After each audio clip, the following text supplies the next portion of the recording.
Yes, people. Welcome back to the Armoury TV. I'm here with obviously the Silva Gooner, James, and the Aussie Gooner. Um, Obviously, breaking news, which we're going to get into, and then obviously we're going to talk about obviously the weekend's events with Arsenal and Man City both dropping points in big away fixtures. But before we do that, we're going to run the intro, and then we'll get introductions, and then we'll kick off the show.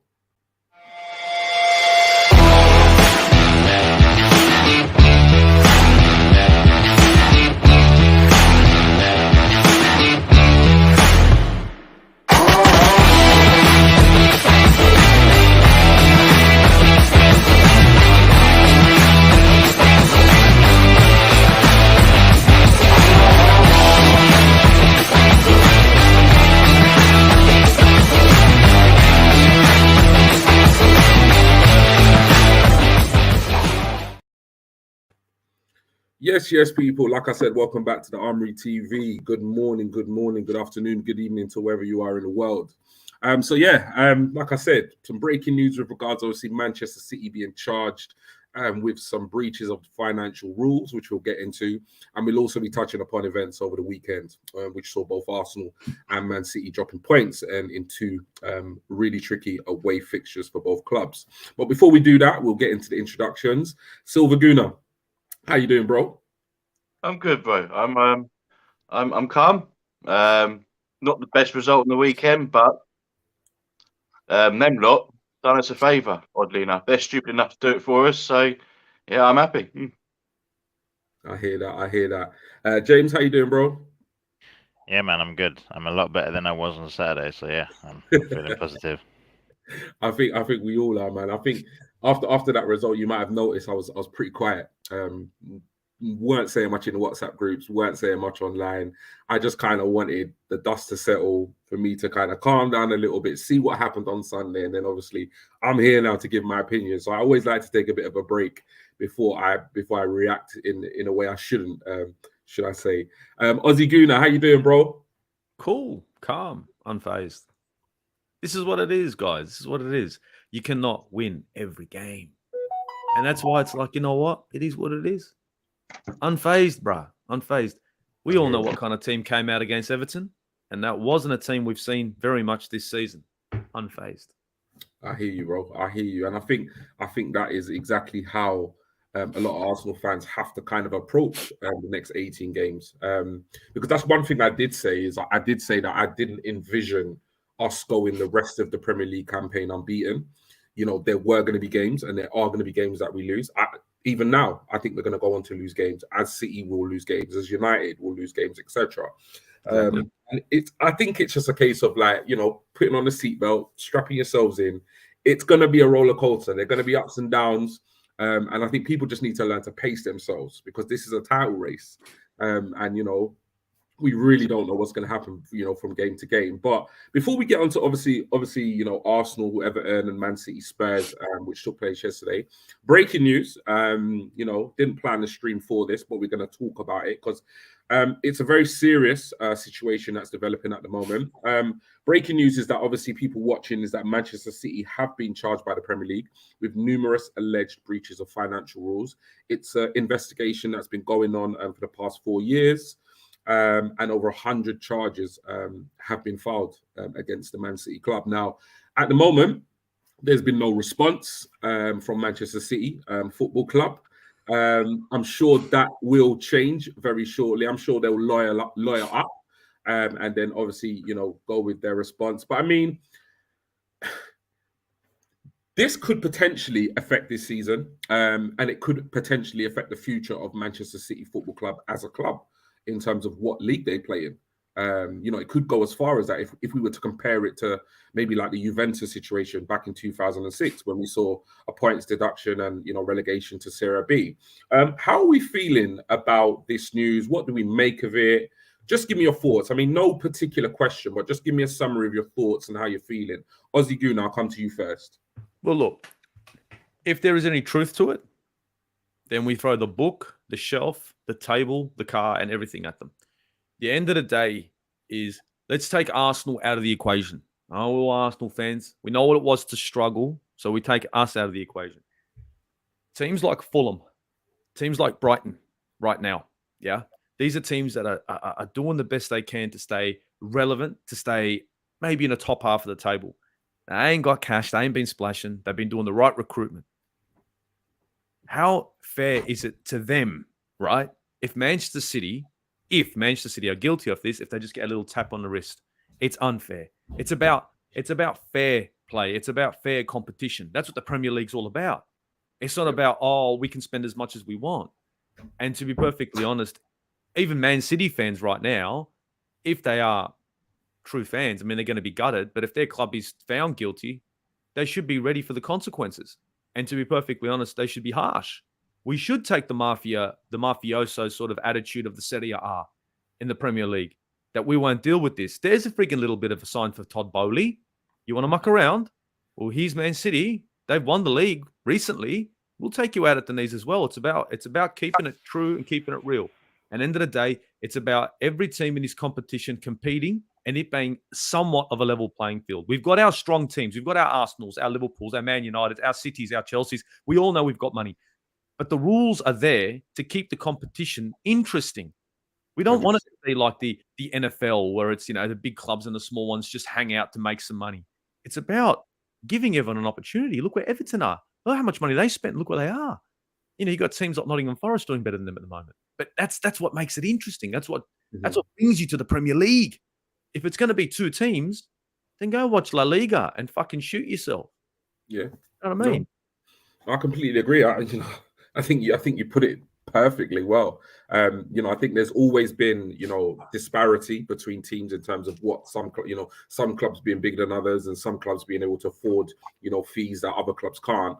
At the same time, within that, there are rules, there is a structure, there's things you have to adhere to, and ultimately, I think what this does as well is, I think in many ways, particularly if we switch the focus back to Arsenal, I think in a way it kind of enforces or reinforces, what our club stance is in terms of overpaying, to do with wages and fees and only being able to spend what we make, etc. Because I think for Arsenal fans and probably like you mentioned some other clubs, I think it's quite frustrating when we don't see our club spend astronomical amounts of money, but then we do see the likes of City and Chelsea do it, and we think, well, like if we're not doing it, they're doing it, but they're not doing anything wrong because they're not getting punished. So in many ways, I think this is perfect, because what clearly is happening here is that this 4-year private investigation or independent investigation is showing that they're actually, yes, they've done it, but they've been breaking the rules. So I think it's brilliant, and I think it will go a long way in just reinforcing the way our club actually moves forward in terms of, and how we've been doing our business in terms of a self-sustaining, kind of model. So cheers for that, Ozzy. Silva, give me your thoughts on the breaking news. I mean, look, I think Ozzy summed it up quite perfectly, to be honest. I agree with everything he says there. And, it makes you wonder, how private really was this? I mean, who actually knew about it? Because if you look, when they had the first time of the takeover, they were just throwing money here, there and everywhere. Now, if you look at Newcastle United, they're not doing that. Good point. They're not doing it. And maybe glass on them. This hasn't been as private as we think it has been. Well, it's been within the football world, but hasn't really been, released as it has today. So, and you hear City are having problems with the players in the dressing room, and Pep's looking a bit out of it. So it makes you wonder how much they did know about this. They didn't reinforce at all in the January window. They didn't sign anybody. So it makes you wonder. But yeah, throw the book at them. I've got no love for them. We as we said before we went on stream, they took all our good players and went on to win leagues and that, and I don't really give a fuck about them. So that just throw the book at them, and then we'll see what happens. Obviously, we only know what we know now because it's only just broken. I've got Sky Sports News on right now, and they're still saying the same thing. So as time goes on, we'll know more. But do I think they'll deduct the points this season? Not too sure. But again, it's early days yet, so we'll more will probably come out as the day goes on. But to think this has been going on since 2009 is absolutely mental. It's crazy. Absolutely crazy. James, I'll come to you last. Any kind of last thoughts on this before we move on to obviously the weekend's events with football? Yeah, as I said in the WhatsApp group, it's going to be nice when we buy all their players when they go to League Two. All right, we got dibs on Mahrez. Yeah, Absolutely brilliant. Can Absolutely brilliant. we get ourselves a Mahrez? Yeah, fire sale at absolutely sea. brilliant. Yeah.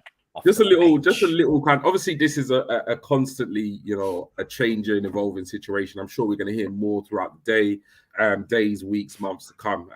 I don't honestly see this being kind of settled anytime soon. Like I said, I think Man City will lawyer up, and there probably will be some kind of statement, some kind of reaction to this. But I do envision that there will be some type of sanction if found guilty this season, and then obviously moving forward to next season.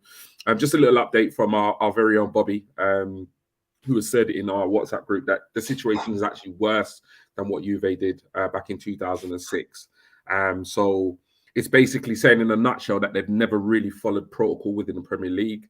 And obviously, the seriousness of this matter can't be underestimated. So we will see how the situation unfolds next season. Well, this is it. This is it. I mean, we're just gonna have to keep tabs on it and see what's going on. And I mean, in the situation in 2006 with Juventus, I think it was a 15-point deduction that they had for that particular season. And then I think, obviously seasons coming on, they were relegated to Serie B. I think at the moment, it seems a bit far-fetched. Imagining that, I don't know. Like, even though I know it's what they've done is on a par, if not worse, than what Juventus did, I find it hard to believe the Premier League will go that far. I don't know why. That's just me. But if that's what is warranted, then that's what should happen. I know there will be some Arsenal fans out, around the world, rubbing their hands together, points deduction, this gives us more of an opportunity to win the league. And I think there will also be sections of Arsenal fans like yourself, Tony, who massively not really wanting, points deduction. Not that they don't deserve it, but don't necessarily want that to be a reason why we go on to win the league, because we know what the rivals will say. But it will be interesting to see what actually happens with regards to this, and I guess we'll just kind of keep you all posted as and when it happens. Any last thoughts from anybody before we move on?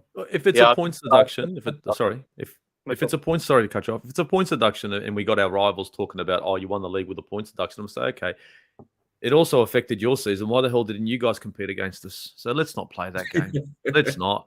I mean, look. End of the day, when it comes to Premier League, you want to dance, you got to pay the band. And the way I see it at the moment is 2008 to 18, they've been under investigation. The Premier League have done their bit. Now it's going into an independent commission. They're going to have a look at it as well. And I can see a points deduction. And I can actually see it where the Premier League makes an example of Manchester City. 100%. You know what I mean? You're billionaire owner. You've come in, tried to change things up. We're going to make a statement with this so everyone knows to go from here on. We don't want to play this game anymore. Because if you think about it, in the spell that they are investigating, look at the success Manchester City have had. So how detrimental has that been to the Premier League? Yeah, it has been, because now when you think back to it, they've ruined seasons. Yeah, they've ruined season after season for teams that could have been winning the league legitimately. So that's just me. Yeah, no, I agree. The whole landscape of Premier League football, I mean, it's changed since 2003 when Abramovich came, and it changed again when obviously Man City, got their new owners. Any last thoughts from you, Tony or James, before we move on?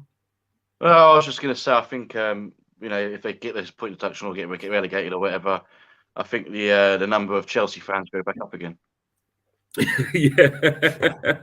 Nah, and you know what's going to happen when Bowley gets done? Then they're going to go back to Leeds. So don't worry about it, man. It's all good. It just gets Leeds. There'd be a lot more renewals at Newcastle as well, wouldn't there? So absolutely love it. And it's really good to see Gooner smiling after Saturday's events. But anyway, that's what we're going to get on to now. So obviously, going into the weekend, I mean, playing Everton, I don't know about any of you. I kind of spoke to a couple of you, saw messages in the WhatsApp group and stuff like that. But I mean, I was confident, like very, very confident. I basically said in this month we would win every single game. And I had no reason to not believe that. I mean, we've been playing exceptionally good football. First half of the season, we've been, easily the best team in the Premier League. And I saw what was obviously a very, very poor Everton side. They basically picked up where they left off last season, which was, kind of relegation, kind of battle form.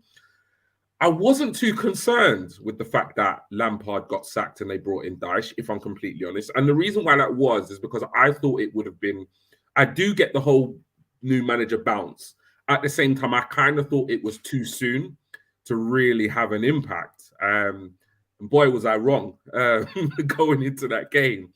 But anyway, just kind of your thoughts on obviously like the lead up to the game, how you was feeling before the game, lineup, and then obviously the result, the performance. Again, I'm not going to go to any of you with like kind of real specific questions, but just kind of sum up your thoughts, kind of pre-game, during game, and post-game in terms of how you were feeling. James, I'll come to you first. Yeah, pre-game I was confident. I did the jinx of when we did too confident. When the previous stream was there, I was in the comments going 4-0 easy when yada yada yada. But got my ass handed to me, didn't I? Like UG, I was confident. I was like, look, Sean Dyche is a good manager, someone I respect in terms of what he does with the teams he's had. And I think going forward, Everton are going to be perfectly fine. I just didn't think that the time he had and the lack of transfers he had, because he didn't have any, the impact that he would have had within the space of 7 to 2 weeks, maybe. I don't know how long he's been there, but it's not a lot of time, right? So I didn't think that the impact would have been as large as it was. But I was happy with the lineup. Felt like the lineup was exactly what it was going to be, maybe minus Thomas Partey being injured, but he was fit. I was confident. The bench looked good. It's the first time I've been like, look, we can actually rotate. We have good options on the bench. They can come on and impact the game. But we just got our ass handed to us, to be honest.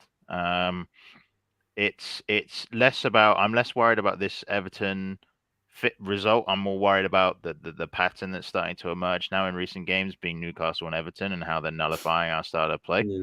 Because it seems like Dyche has looked at Eddie Howe and gone, okay, look, what did Newcastle do? And he's done the exact same thing that Eddie Howe does, except he's got three athletic monsters in midfield that are like, you're just not going to do anything this game. And they just nullified everything we did. They just overlapped. Well, they doubled up on our wingers where we get all our creativity from. We didn't counter that. Eddie didn't drift wide. We didn't have an overlapping fullback, or we didn't have an underlapping centre mid to offer the overload. And we just stood there like, what do we do?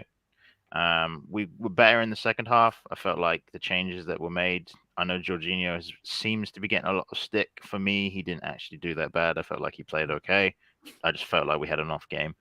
I'm more concerned about the patterns emerging from the Everton game than I am about the Everton game, just because Everton just played better than us on the day and we had a bad game. But as I said, I'm more worried about how Arteta's now going to change and alter the side when it comes to low block teams, because that's 2 games in 4 fixtures now that we've struggled with. So, I hear you, bro. I hear you. Before I kind of comment, I'm going to go around and just kind of get everybody else's opinion. Silva, give me your thoughts. Pre-game, during game, post-game. Well, like James, I was pretty confident. And I think, every Arsenal fan, every right to be as confident as they were. We're top of the league. Yeah, all right, we lost to City before, but that was with a changed team, sorry. So, I think maybe there was a little bit of arrogance amongst the fan base, which, again, I don't blame people for. But if you look at it, like you said, James, there are 3 monsters in midfield in Gardner, Doucouré, and Onana. And the way they set up, they're like, if you want to get through us, you got to get through us first, and then you can deal with our defense. Because the defense, they got good defenders there as well, and obviously they got a keeper in Pickford. So what I think helps as well, and I highlighted this in the preview I did with Bobby on Friday or whenever it was. Tarkowski is obviously played under Dyche. Yes. So has McNeil. I forgot about McNeil as well. McNeil has as well. So they've then relayed the message before he can go like, this is what you can expect from this guy. This is what he's going to want us to do. I think that also helps, and it kind of showed. Dwight McNeil had a really good game as well, actually. And obviously Tarkowski scored the winner, and I think it was always going to be a set piece they were going to score. because I actually thought, as the game went on, I thought it's going to be 0-0. It's going to be 0. It's Yeah. going to finish. But obviously they got that goal, and I just couldn't see us get back into the game because you just knew what they were going to do after they scored.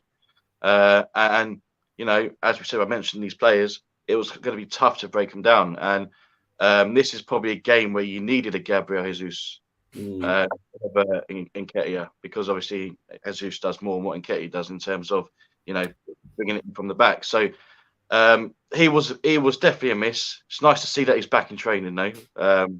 Well, training. He's running and all sorts, man. Yeah. So you know that gives me a bit of confidence. I'm not. Bit of the result. Yes, I was annoyed.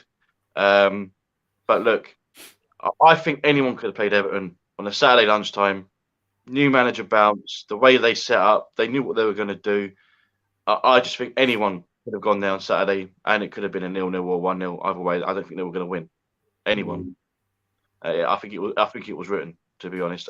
As the game went on, because yes, there was that bit of arrogance for the game. What happened? But the more you think about it, and the more you watched it, you think, yeah, I underestimated this team a bit. And they've got good players. They have got good players. They shouldn't be where they are. They shouldn't be where they are. It's true. You know what I mean? When I looked at the lineup, I mean, I was a bit like, yeah, this lineup does not reflect where Everton should be in the table. So yeah, no, I completely agree with that. There's a lot of noise about what they haven't done or what they couldn't do in January. But if you actually look at their squad, I mean, it's a Premier League team. Like, this team should not even be anywhere near the Championship in terms of personnel. Ozzy, any kind of, like, obviously you've heard from James and Tony with regards kind of pre, during, and post game, but anything from you with regards just obviously how you're feeling and how you feel now? Well, look, I was confident like everyone else. Everyone would have seen my preview. I expected us to win this game 2-0. But I also said what I need to see from Arsenal is the same old thing. We come out at 100 mile an hour. Now, anyone who's watched Arsenal this season, I'm hoping everyone has, knows one thing about Arsenal. We come out 100 mile an hour. Did we come out 100 mile an hour? No. Were we lethargic? Yes. Very. Was the build-up play slow? Yes. In previous games, our build-up play is slow, and then we break fast. We never broke fast. We built up too slow. We were too relaxed on the ball, like we had all the time under the sun. So now I'll look at this game, and everyone's like, well, you just lost against Everton. Yes. But that was a very good Everton side. They played very well. That's the best they're going to play. And that was a very poor Arsenal side, because nobody can tell me, oh, look at Newcastle. Wait a minute. We can make the comparisons between this game against Everton and a game against Newcastle. Against Newcastle, we were all over them. We were all over them. They went to dark arts, tactics, everything they could do. They were getting battered. And that was the second best defense in the Premier League. And they were doing these. Against Everton, it wasn't the same thing. It was a weak Arsenal team, a team that wasn't playing with that sort of energy against a team playing a low block. So it's like, oh, maybe they've worked this out. No, maybe Arsenal had an off day at the office, which is what it looks like. Because I watch us. I really watched us. And I'm looking at us. The build-up play was slow. The passing. Guys, look at the passing in this game. How many wayward passes? How much of that? How many passes have we seen like that this season? Bugger all previous games, even against Newcastle. And that's, again, a team that's better than Everton. So when I look at this game, I said, everyone, don't worry about meltdowns, because remember, in this season, teams are going to lose games. And I said this before Manchester City lost.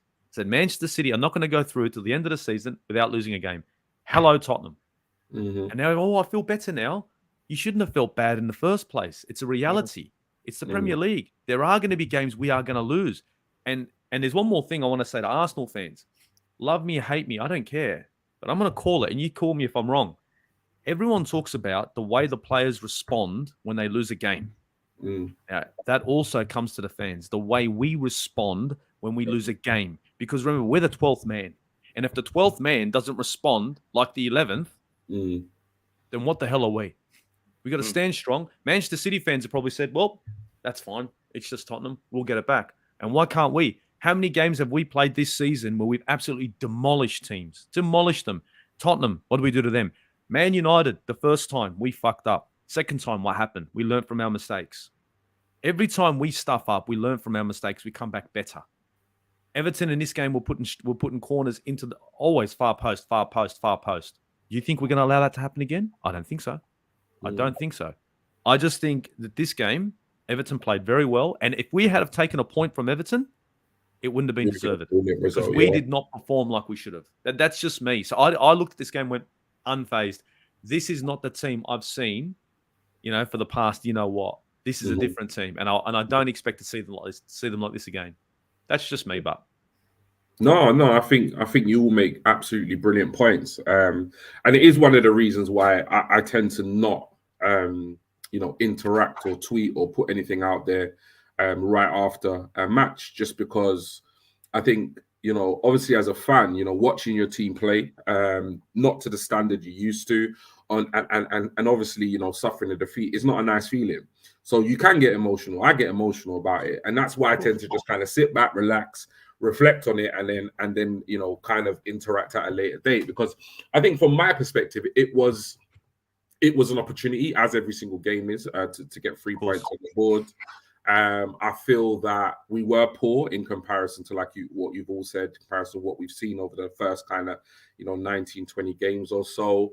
At the same time, it's like the new manager bounce back thing makes perfect sense. It's just like you can compare it to like when you're in a job, a new senior manager comes in and stuff. Everybody's doing that little bit extra because nobody wants to see to be the person who seemed to be slacking or not on the phone or not doing what they're supposed to be doing. So they, definitely gave the players a little bit more in terms of, during that game between us. But for me, we weren't at the races. We weren't at our best.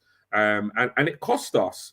And ultimately, I mean, I was looking at Premier League seasons gone by and looking at league tables and how many games teams have lost that have gone on to win the Premier League. And I mean, we're in good territory in terms of 20 games in or so and only having lost 2 games. I mean, yeah, I think everybody needs to take a bit of a chill pill.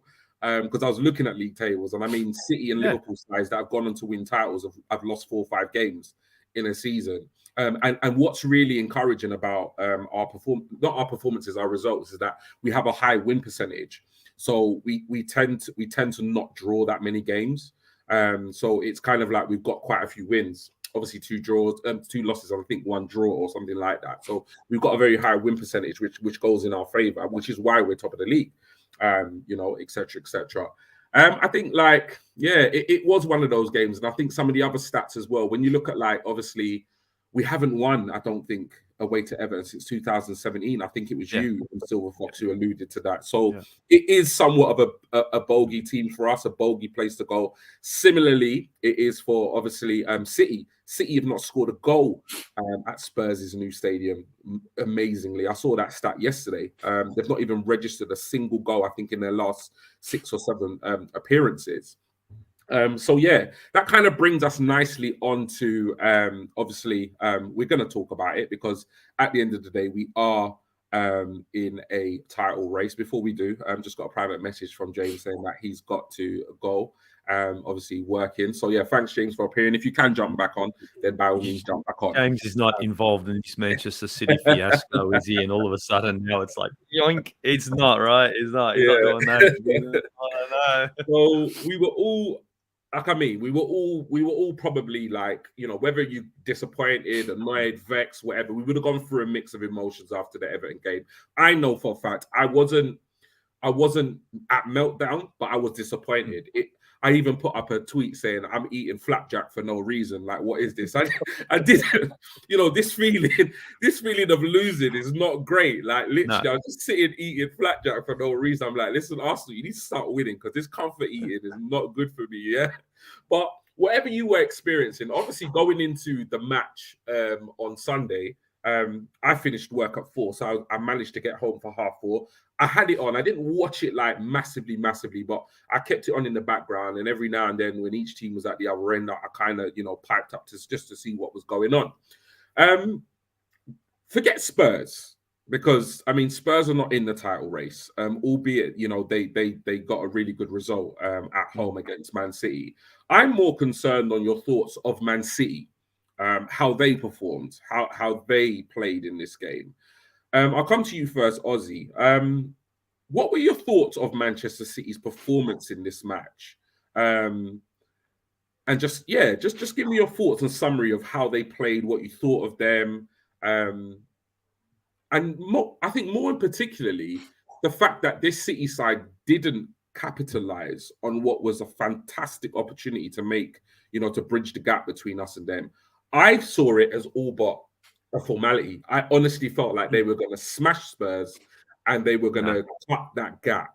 So let me know your thoughts on the performance and why they weren't able to do that. I was calling a draw. Okay, so I was calling a draw. I was like, no way they're going to win. Right? I was thinking zip, no goals, nil draw. The reason why I haven't been convinced, and this is going to go back all the way to the Man United game. And in the Man United game, I watched City play, and I watched Erling Haaland there, and I watched how Man United shut down Erling Haaland. And it was easy. They kept on passing the ball in the middle of the park. When they gave him the ball in the middle of the park, they drew him in. They said, you want the ball? Come here, come here, come here. So what does he do? He moves to the back line, gets the ball in the middle of the park and loses it. It kept on working. Every time. Now, when I saw him play against Spurs, I'm watching him play out from the back. And the play is slow. It's lacking direction. And their defensive line hasn't looked good for the last 7 games. They looked woeful against Man United. Okay, and I'm like, well, what are their defensive line doing? Hoof it. You're too slow. You're building up this play too slow. And then they get punished. And I'm not surprised. I was like, I'm not surprised what's happened here. Because defensively, you guys haven't been good. You've been shaky. Where's the logic here? I mean, even Pep was probably screaming out on the sideline, hoof it. You got no options. You're too slow passing the ball around each other. We're guilty of that, but for God's sake, we play out from the back and it's one touch football and bang, we're at you. Manchester City were doing it like they've never done it before. And I looked at that and I went, wow, now this is starting to look a little bit troubling. As the game went on, they looked like they were stretching. They didn't look like they were in the game at any point. Spurs looked like the team more likely to score another goal. Many a chance. And I'm like, this is Manchester City making Spurs look good. Are you mad? This is a team that we've hammered. We walked through their midfield because it's like a pub toilet door. And you guys have got a midfield maestros everywhere. And you guys can't do nothing with them. And I thought to myself, this is supposed to be a Manchester City team that understands what pressure is, that thrives under pressure. Well, the pressure was there. Arsenal just lost. It's your opportunity. And they bottled it. And the thing is that it wasn't just it was the pressure. No. Guys, watch them in the previous games. Defensively woeful. It's really bad. And look, KDB wasn't there, which was weird. When he came on, it was better, but not much. Let's be honest. It wasn't that much better. So for me, I look at that game and say, you know what? I still want to play City. And I'm still eager to play City because I'm not phased. Yeah. Well, we haven't got long to wait. I think it's next week, Wednesday or Thursday. I think we played them on the 15th. I'm happy to play them tomorrow. We don't have long to wait at all. Obviously, we got the matter of Brighton, which we'll probably cover later on in the week. But yeah, I'll come to you, Silva. I know you watched the game to some extent. What did you make of Man City's performance and just the fact that they weren't able to, capitalize on what was like, let's face it was a brilliant opportunity for them to bridge the gap, between themselves and Arsenal. And I was convinced they were going to do it. So, just give me your thoughts about, the game and obviously, Man City, situation at present. I think that they had chances. City, they did have chances, and there was where Mahrez hit the crossbar could have easily gone that in. was a good chance. But they're just something doesn't seem right. They're not. The thing with City, and I spoke to Ozzy about this morning. It's City have changed the way they play football because ever since they signed Haaland, I think this is what's killed them. They brought Haaland in, and now they got a target man. They never really had a target man, especially in the last couple of the title wins, where they've used a Jesus or a player like that, where the striker is doing a lot of work. Whereas now it's lump the ball to Haaland if you can, and that's not Pep's style of football. It makes you wonder if it really is a Pep signing or not. This Haaland move, it does make you wonder, and I think that might have unsettled the changing room. There's something clearly not right, and I think that has something to do with it. As odd as it may sound, because Haaland scored 25 Premier League goals this season, or whatever it is. Great. So, but that's against the lesser teams, if you like. No disrespect to the teams that he has scored against, but because we're going to struggle in the big games. And we can go back to our game in the FA Cup. We actually played quite well against them. We kept him quiet. And I think Spurs, they looked at that. We had Rob Holding in the first 45 minutes on Haaland's case. So they've gone, do you know what, Romero? You can do that. So he was on his case. And it frustrated him. It frustrated the team. And I think that's how you beat City. We were unlucky. It was a freak Ake goal, finished 1-0. I'll stick by it because Ake doesn't score that again. I'm sorry. But I think they looked at that and gone, we can do this. Catch them on the counter, which they did. What would be on the counter? There was a challenge in their half, and obviously Kane capitalised. It was a good goal as well, to be fair. But I think that's what they've done. And a lot of people, Spurs fans as well criticise Romero for getting sent off, but I actually think he did his job.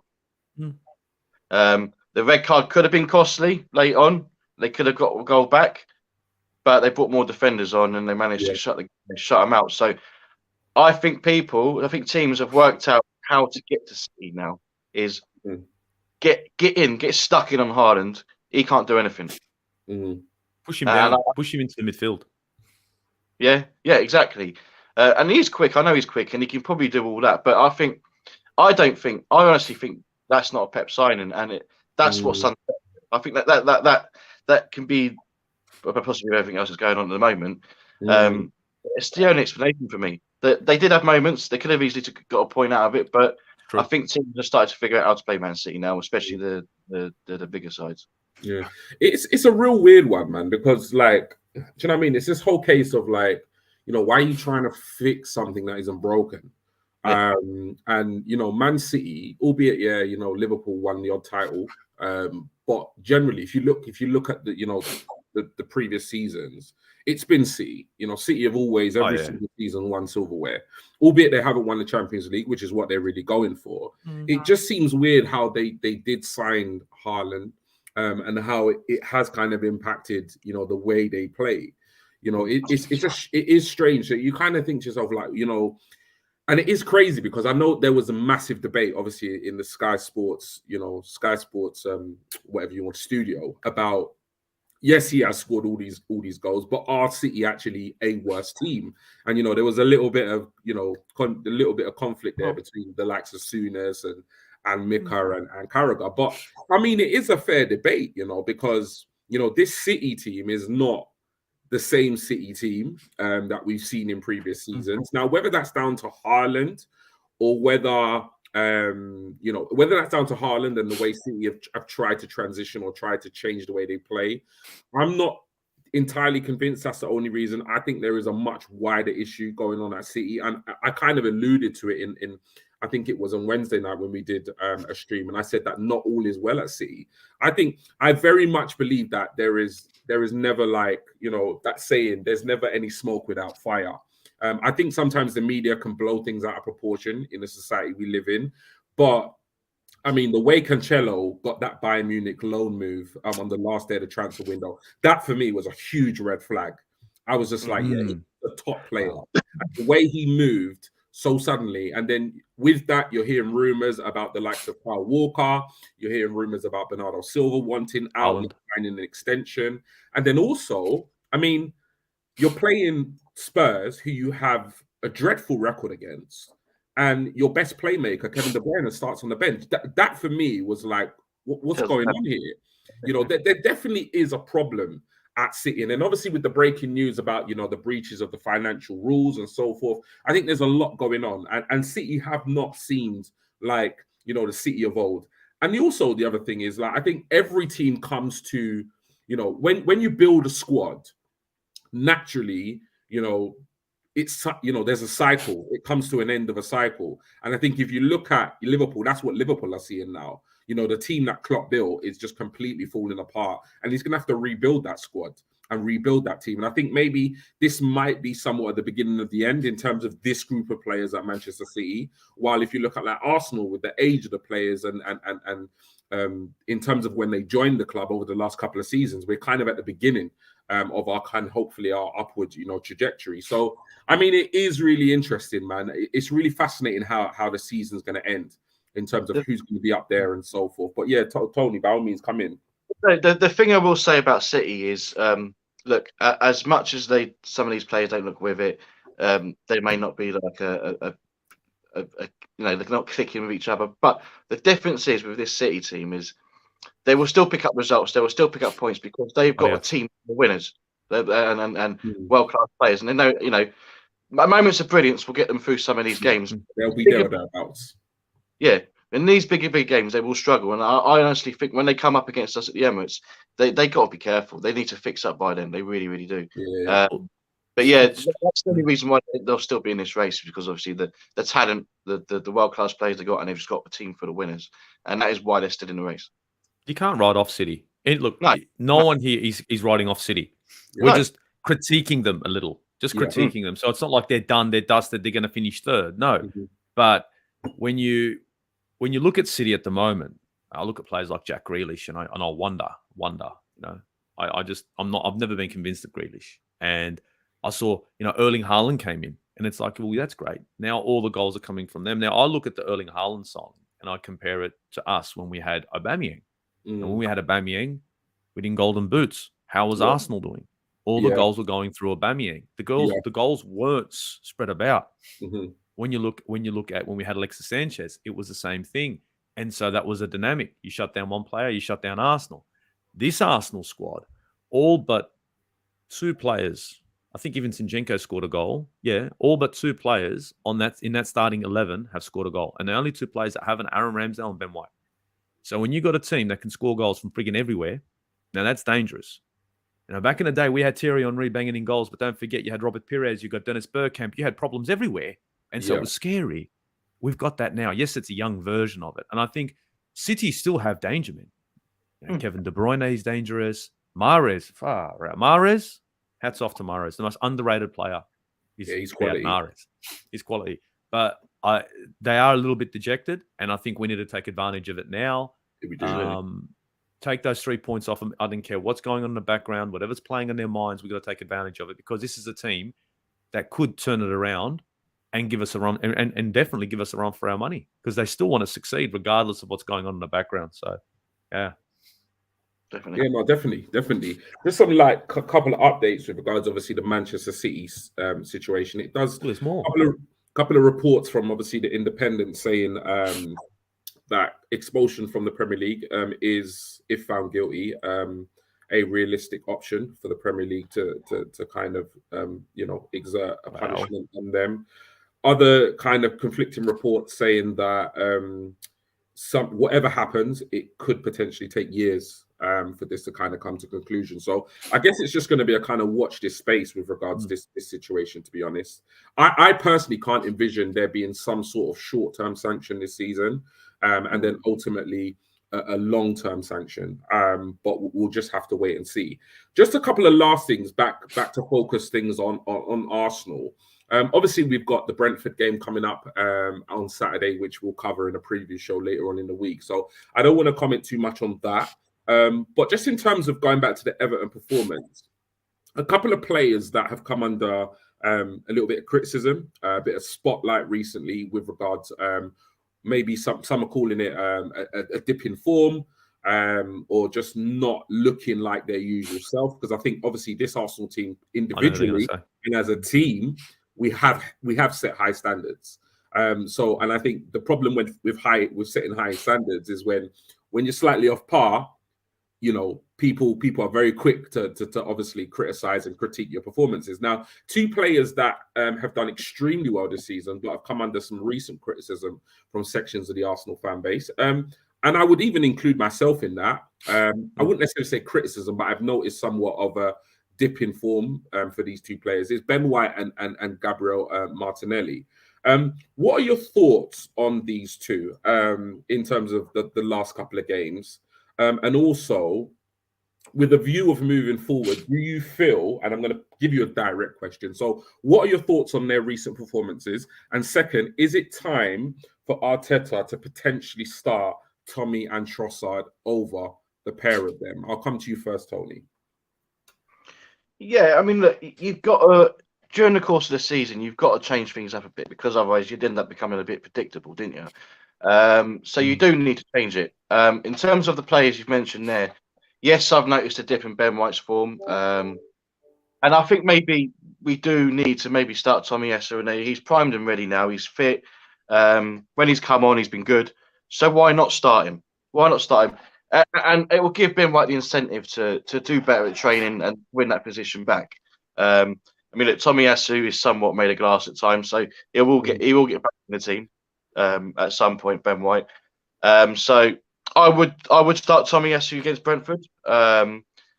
In terms of Martinelli, I think with Martinelli, it depends on your opponent. I would like to see Trossard start in the Premier League.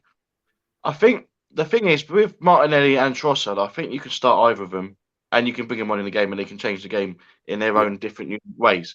So I'm not too concerned with Martinelli. I think, he has dipped a little bit. I think it's more to do with the opposition that he's up against.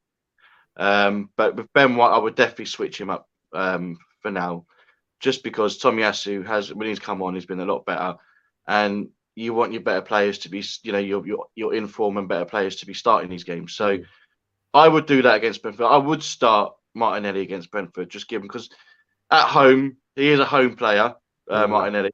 So yeah, I would probably do that. But definitely at right back. Sorry, I would probably start with Tomiyasu in the next game. No worries. And it is a squad game, and we're going to need our squad, throughout obviously the remaining of the Premier League games. Ozzy, same question for you. What have you made of their recent performances? And do you think we're at a point now where we should drop both and start with Tommy and Trossard? The Ben White situation, I'd agree. Against Marcus Rashford, he was horrible. Tomiyasu came on and Rashford was out of the game. I think Ben White is off form, but I think fatigue is starting to get to him just a little bit.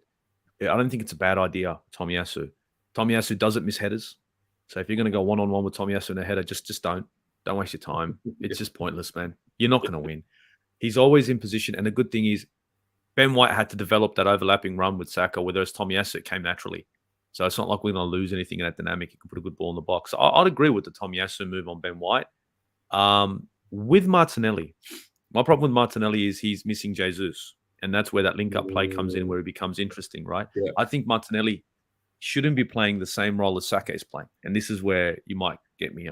Wingers have roles, right? Alexis Sanchez was a guy who cut in or inverted, cut in. I need Martinelli to do the same now.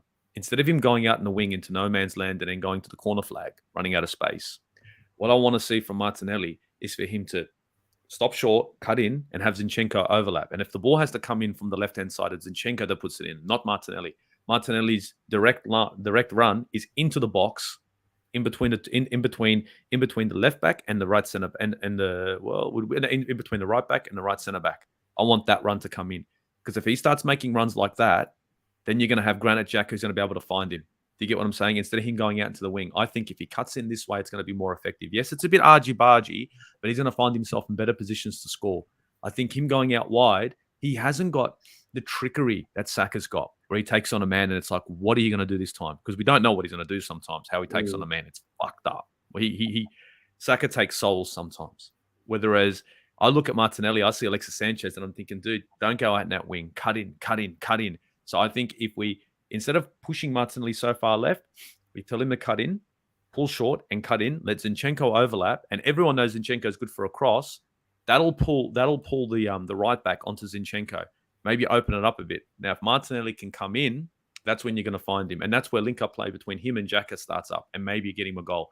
If that doesn't work, me personally, I would love to try Trossard as a false nine, because he's played a false nine. And I think Martinelli and Trossard being the false nine, you might see Martinelli come back again, just like Jesus used to link up with him, because this is a player who's good on left and right foot, and he's got a good touch. So there's so many things you can do with Trossard. It's not funny. And it's a wonderful signing.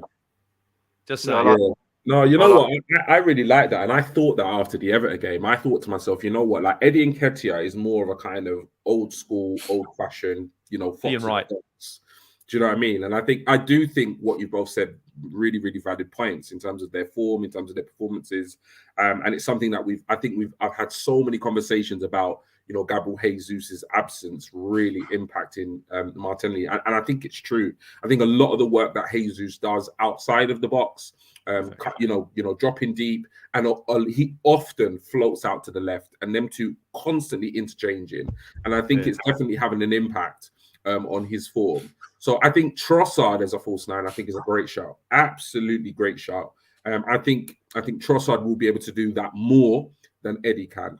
But obviously with Eddie, you've got that kind of poacher in the box who can get the goals. 2 against United, fantastic performance. At the same time, against Everton, yes, the whole team was poor, but he was more or less, nowhere to be seen. And that's just because we didn't really create him much. I think he is definitely the type of player, like, if we're not creating him chances, we can't really expect him to have a massive impact on the game like the way Jesus would. So yeah, no, really, really valid points. The last thing we're going to discuss before we kind of wrap things up is obviously there was a lot of reaction to obviously Arsenal not getting the Caicedo deal over the line. And we ended up having signing Jorginho, obviously from Chelsea. Now, interestingly, in a game that we, against Everton, a game that we wasn't dominating, in a game that we went behind in, I can't remember now whether it was before or after. I'm sure one of you will remind me. But Arteta actually took off Partey quite early on in the game and gave Jorginho his debut. It was after the goal. Yeah, because I remember when and then all of a sudden now they can't score. But anyway, when he came up, I was a bit like, okay, like I'm not saying Partey didn't have a poor game, because I think the whole team for me were more or less below par. I wouldn't necessarily say he had a particularly poor game than the other players, but I was a little bit surprised that he took Partey off, given the kind of situation in the game. He brought Jorginho on, and I think it was you, Ozzy, that said it originally. I thought Jorginho played okay. I thought he had a pretty good performance. But what did you make, Ozzy? I'll come to you first on this one. What did you make of the fact that in a game we were losing, Mikel Arteta actually took off arguably, one of our best players, part of the spine experience of this Arsenal team, and handed Jorginho his debut? And secondly, what did you make of Jorginho's performance? Well, I think the change in shape with Partey coming off is to protect Partey. I still don't believe Partey was 100%. I still think he was feeling a niggle, and he went out there and took one for the team. Okay. And when Arteta saw it wasn't working, he thought, look, it's not worth me breaking this boy down when I've got Brentford and City coming on. I've got. There you go, Craig. This is why Craig. I love Craig. Craig, big up yourself. I love this guy. Fucking big up, Craig. You got to get you on the show. This guy's gold. Definitely. I swear. And he looked injured. I know everyone else looked bad, but he didn't look right. Now, Jorginho coming in, well, that's the depth that we needed. A centre midfield. We needed someone with experience. I know Caicedo to Jorginho is levels in this. But Caicedo is a player that you buy that you can use for years on end. This is the kind of player we brought in as a Band-Aid. And as a Band-Aid solution, it's not a bad shot. Now, if we hadn't have bought a midfielder, all the top gooners, all the content creators with the agendas, all of them with the agenda, you got to call a spade, even when you're wrong, with the agendas, be like, oh, yes, I can create some content. Edu out, Arteta out, shambles, Arsenal Football Club, all this fucking bullshit and bollocks. Now that we've signed Jorginho, a player who can play in the middle of the park, did it for Chelsea. Yes, I'm not saying he's going to hit the ground running and he's going to take positions, but we've got a little bit of depth in the park. You get what I'm saying? In the middle of the park. And in next transfer window, there's no reason why we won't get ourselves a centre midfielder like a Yuri Tielemans or someone, of stature to maybe compete with Granit Xhaka, maybe to compete with Thomas Partey. I don't think Jorginho put a foot wrong in this game. I don't think he was too bad. I think he's playing amongst a whole team of players who are off. So to be perfectly honest, if Jorginho doesn't look great, well, first of all, he hasn't played with this team ever. And this team, in my opinion, was underperforming. So it's going to really show that Jorginho was not comfortable. If the team was playing at its best, Jorginho would have looked a bit better. So I think he's cold. And to judge him on this game when the whole squad was a shambles, it's a tough call. Yeah, it is. It is. Silva, give me your thoughts. I think it was, as much as I wanted Partey to start, and I put him in my team to start against Everton, only if he was 100%. And I think Arteta, obviously, throughout the game, looked at him and thought, "Do you know what? I don't think he's 100% fit." Yeah. I wish it might have been different. I don't know, because, like you said, he didn't play terribly. But it was a bit off par. When you have an off par party in your midfield, you're going to have an off par midfield. So maybe we should have started with Jorginho. Maybe just give him the debut straight up. Start the. It might have been a different story. I don't know. But I think it was a hell of a risk. We all knew he was carrying something, and for the long term, we want him. So just don't start at 7. And I think he knew he made a mistake there, Arteta. He knew it, and that's why he brought him off. Yeah, definitely. It definitely seemed like that because, there's no real kind of logical, like for me, that was the most logical explanation. That, like you both said, he was carrying an injury. He gave him 60 minutes, and there was just no point pushing it beyond that. For all we know, he kind of communicated to the bench, kind of had enough now at this point. And especially Everton were playing, they've exactly one tackle. Exactly. So, exactly. But no, you know what? It's been a good show. Obviously, we've covered the breaking news of Man City. Obviously, financial rules that they've broken, and I'm sure it will be a watch this space. And I'm sure if that develops, then we'll probably do another ad hoc show, maybe later today, maybe tomorrow, later week. Who knows? Obviously, wasn't the greatest weekend with Arsenal dropping points, but kind of makes the result near void, really. Obviously, with City, not capitalizing on that. What's that? It was like a bye week, wasn't it? Yeah, it was. I mean, it was the two teams in the title race. Both played arguably their most bogey team in the Premier League. Everton, is up there. It's got to be up there. I don't think we probably have a worse record in the Premier League than Goodison. Yeah. So and similarly for City, I don't think you'll ever find another Premier League side that they've not been able to record a single goal in their last 6 or 7 fixtures. Like, it's absolutely insane. So it's kind of just we moved to the following weekend. Obviously, winning at Tottenham's not for everybody, hey. Yeah, that's it. It's not that easy. It's not. It's not that walk in the park that some teams make it look like. You know what I mean? It's not. And this is the Premier League. And like I said at the beginning of the show, I didn't envision us going unbeaten for the rest of the season. And I think anybody that did, I think, is living in complete dreamland. So man, we moved to Saturday. Obviously, Brentford on Saturday, 3 p.m. kickoff. We'll obviously be covering the game with a preview later on this week. So before we wrap things up, obviously thanks Tony, as always, my fellow Armoury guest, for being on the show. Let everybody know where they can find you, Tony. I'm causing trouble on Twitter at the moment. I don't know if you saw my Tottenham post yesterday. I can't be much seeing people cheer on for Spurs, and that caused somewhat of a stir. But look, I didn't. I'll be honest. When Kane scored, I didn't celebrate. Did not celebrate. I just sat there and I went, "Cool, that's fine." I was enjoying the fact that Man City lost. Yeah, that's the good way of putting it. Right, I will never celebrate a Tottenham win. So I tried. After the game, I was like, "Yeah, I'm going to take it. Of course, I'm going to take it. It's still 5 points clear." And do you know what? Saturday, I saw so many rival fans pipe up. Including City fans. But you know what? I don't blame them because they've waited so long. In the Premier League. And week by week throughout Christmas, throughout the World Cup, they've just been dealing with this pain that we're top of the league by so many points, and it just eats them up inside. And I love it. It's beautiful. I love to see it. I'm seeing Liverpool fans talking about us more. Yeah. All right, they're talking about us a lot. Yeah, but I destroy Liverpool fans, so bring them to me.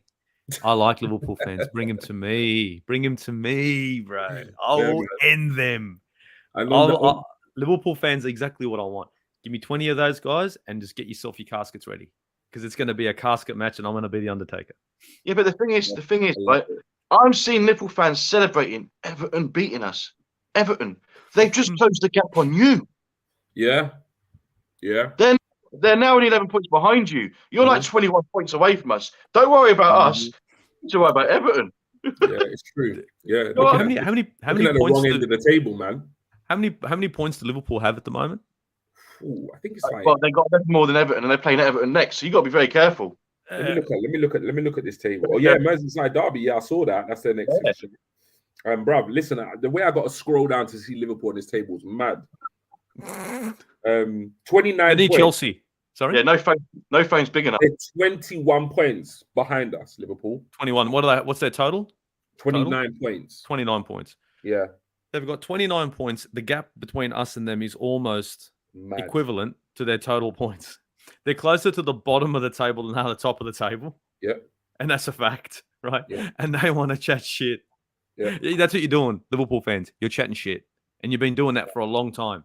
And I'm happy that it's caught up with you. Do you know what Liverpool fans took out the Wolves game? I'm seeing them still in chairs. Yeah, it's mad. They got battered by Wolves. Dude. Absolutely battered. And they deserve it. They deserve it. Crazy. They deserve it because every single... scored goals. They scored 3 against them. Oh, right. They got a midfield, and I've said this a few times, and it's a pub toilet door midfield, man. I'm telling you. It's retirement village settings in the midfield. These guys, honestly, Liverpool are winging it because all they do is go and buy wingers. Oh, we got Gakpo. What the fuck has he done? I saw him against Arsenal the first time. Wasn't impressed. They went and bought Gakpo. They went and got Darwin Núñez. How stupid was the Darwin Núñez signing? How stupid was a signing for Darwin Núñez when you've got midfielders that are aging in Henderson, Fabinho, and all the rest? You could have used that money and bought yourself some midfielders, but instead, we got Darwin. Bobble job Darwin Núñez scores off his fucking ear and his shoulder. Get the fuck out of here. Get the fuck out of here. I wanted to ask you about this quickly because he's got an excellent point. Now, I know they're playing Leeds. I know they're about Casemiro, but I still expect them to beat Leeds. They'll win them. They'll win. They'll beat. They'll be level points with Man City, as Craig's alluded to there. For me, I think United are in the title race. I know by then that they would have played 2 more than us.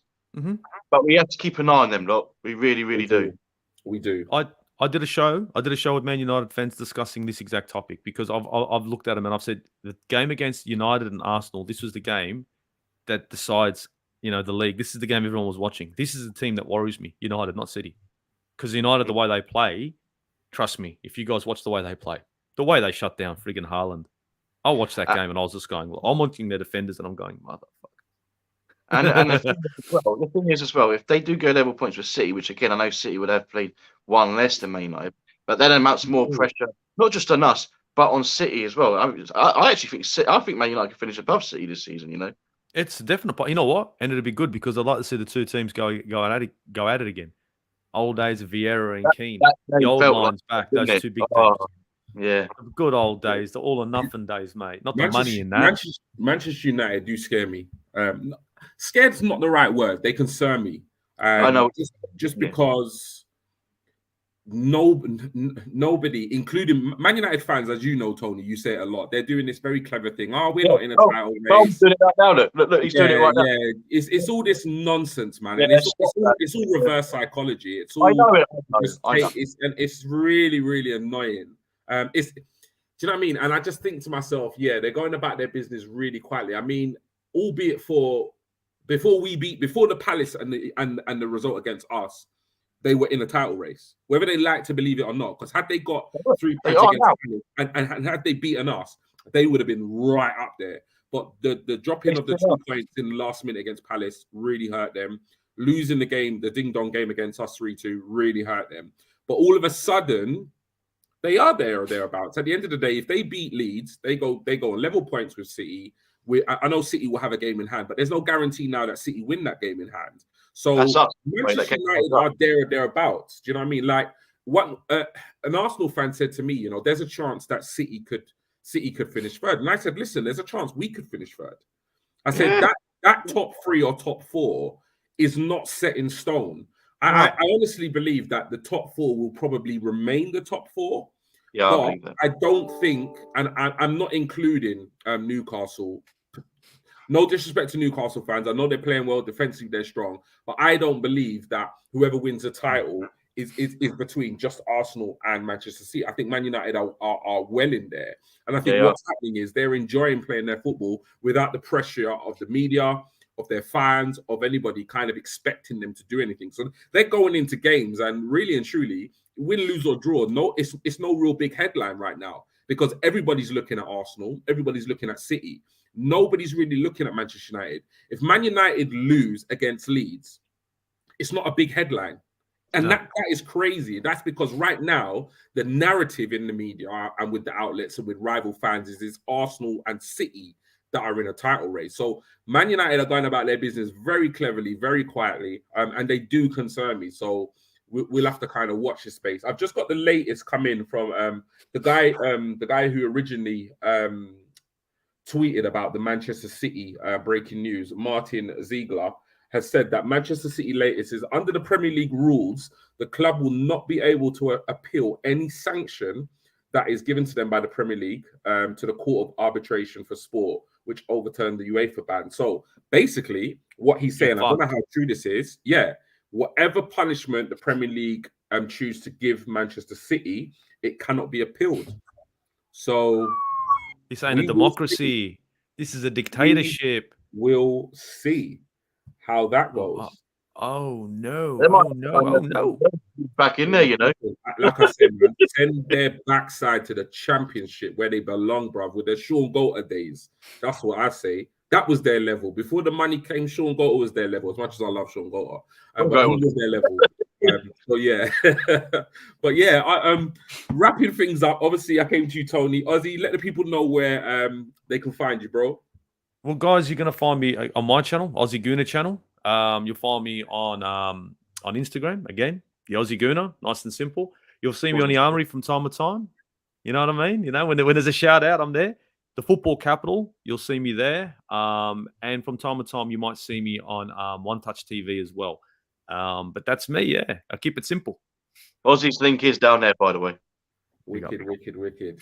And yeah, I mean, if you want to follow me, you want to see me, then tune in obviously to Armoury TV. If for whatever reason you haven't liked the stream, please do subscribe to the channel if you haven't already. And that's my Twitter @ which is @1G Williams. But yeah, that's it. We've wrapped things up. We will be back later on in the week. I think we've got a show potentially Wednesday night. I'm not sure what the content is just yet, but we definitely will have our preview to the Arsenal Brentford game, likely to be Friday night, but we'll keep you posted. Turn on those notifications. That's the easiest way. Turn on the notifications, follow our Twitter. That way you will be kind of kept up to date as and when we will be back. And the last comment before we go from Craig is like and subscribe, people. Big up, Craig. Yeah, Big up, Craig. Big up, Craig. We are out. So yeah, we'll see you later on in the week, people. Take care and have a great day. Uru, guys.